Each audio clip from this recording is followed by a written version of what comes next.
একটা সুন্দর জিনিস আপনাকে দেখাই আজকে। সুন্দর, এই যে এটা হচ্ছে পালকি, দেখেন তো, এটা পালকি।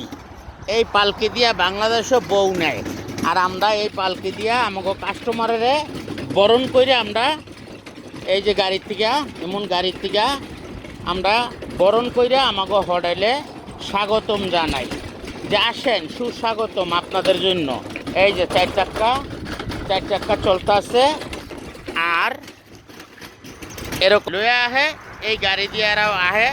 অনেকের লাকিজ বিটকেস থাকে, এগুলা আমাকে রিসিভ করা লাগে, মানে হোটেলের ভিতরে নেওয়া লাগে। এটা হচ্ছে পালকি। এই পালকি দিয়ে আমরা বরণ করি। ওকে, তা আপনারা কারা কারা এই সৌদি আরব পালকি চালান? বাংলাদেশও তার পালকি চালাইতে 4 জন লাগে, এই দেশেও পালকি চালাইতে 1 জন লাগে। তো যাই হোক, পালকি কারা কারা চালান আমাকে কমেন্টে জানায়েন। এই হচ্ছে আমাকে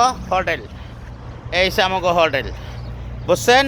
আমরা পালকি চালাই, এই যে পালকি, আমাকে লগে লগে পালকি আছে।